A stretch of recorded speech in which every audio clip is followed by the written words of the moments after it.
What's going on, guys? It's Boy Joey 672 coming to you guys with a video right now. So I want to talk about some of these coaches that had some interviews today. Kind of get the buzz what's going on with the team, the players, see what's going on. So I want to go over some of these guys right now. Linebacker coach Kevin Vajol was talking about the two linebackers that really stood out to him, in OTAs, and that's TJ Edwards, the undrafted linebacker from Wisconsin, and you have another guy called Joey Alfieri.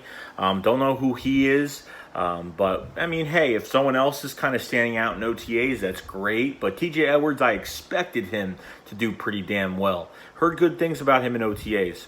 Good friggin' good ball vision. Good, kind of seeing how the play develops in the backfield. I know there's no pads on, there's no tackling, so what he's pretty much doing is getting himself in the right spot to make tackles, and he's always in the right spot at the right time, and that's a good thing. Get younger in the future. Of course you want to do that. We didn't draft a linebacker this year. Zach Brown's 29, going to be 30, I think, in July. So you have a lot of experience, a lot of vets, but as of right now, I'm glad that some of these young guys are stepping up, so good for them. Tight end coach Justin Peelle talked about Dallas Goedert, saying how his development has been phenomenal between his catching, between his route tree, and just everything he's been doing, getting open, getting separation.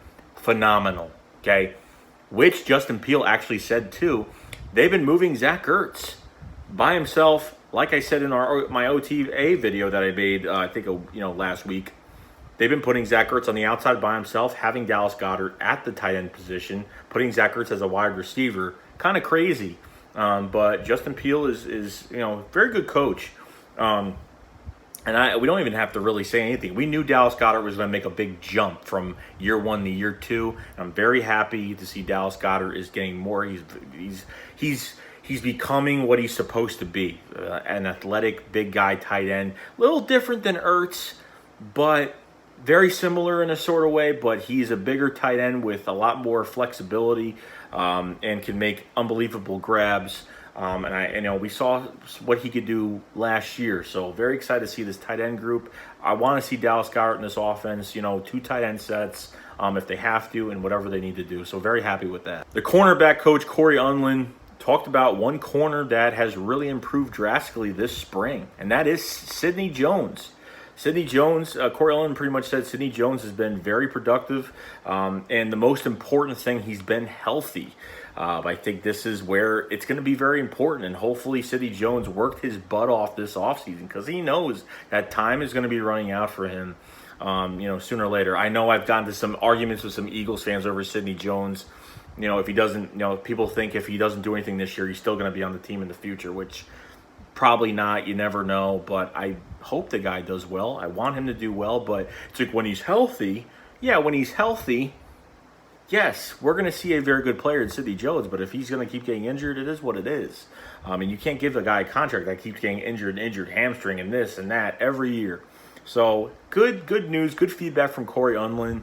And, I want to see more Sidney Jones, in preseason. I can't wait to see him. So we'll see what happens, but very excited to see Sidney Jones in the future, especially this coming season. So special teams coordinator Dave Phipp talked about the punt returns. And he said that DeSean Jackson is number one to receive punts. Quote unquote, saying Jackson is the guy in focus right now. Which of course I'm not surprised because he's got the speed, but I'm saying we got to reserve DeSean Jackson on offense, how much playing time, which Dave Phipp said. Dave Phipp pretty much said, depending on how much playing time and how his depth chart on special teams is right now, saying that DeSean Jackson is the guy. I'm not saying that DeSean Jackson is going to be in every play. It just depends if they're running a two-tight end set, if they're moving people around. So it just based off the offense, what they're doing. But DeSean Jackson is going to be the prime punt returner, which is nuts. I just don't want him taking a big hit, going out and, we need him for offense. We need a deep threat. We don't need him taking a big hit. We'll see what happens. But I'm kind of surprised because there's some other guys that have been trying out for this spot. I would say put a younger guy there that's got some speed, putting in, DeAndre Tompkins, the undrafted wide receiver from Penn State, or, just trying to get somebody in there like Boston Scott. It's got the Darren Sproles look-alike in him. So we'll see what happens with that. But very interesting to hear that. Deuce Staley, all he could talk about was Miles Sanders, saying he is excited to see Miles Sanders hit the field this year. Very excited. And I think all of us Eagles fans are very excited to see what he could do. Quick jump cut ability, east and west runner, up the middle runner. Pretty much do anything you want him to do. Not the home run hitter. Let's back it up a little bit. He could become that. You never know. But as of right now, he's been hurt a little bit. Had a little bit of an injury, and getting better. He'll be fine. It's not like it wasn't a serious injury or nothing like that, so it's a good thing. But I'm glad that Deuce is. I love Deuce. Deuce takes care of these running backs very well. Very excited to see Deuce.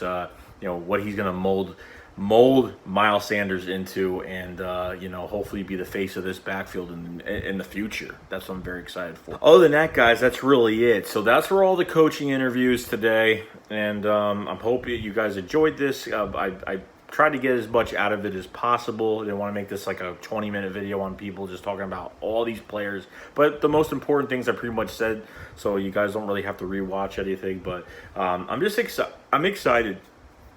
How this whole roster is going to come together, and it's going to be a big battle. Training camp, mandatory mini camp is a big battle. Training camp is an even bigger one before they start cutting the roster down. So this is very important. But other than that, guys, that's really it. So I hope to see you guys later. Chase got up, fly, fly.